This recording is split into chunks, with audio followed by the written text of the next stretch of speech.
Layong, an admin virtual assistant based in Cavite, Philippines.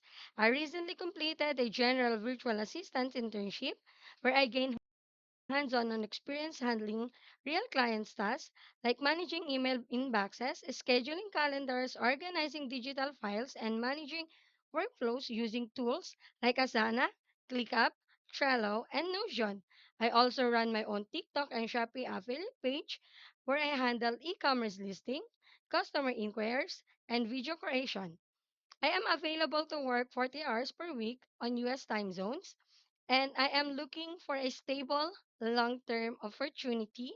I want to be a VA or virtual assistant because I genuinely enjoy bringing order to daily operation, taking initiative on admin tasks, and providing reliable support on business owners can focus their growing on their business.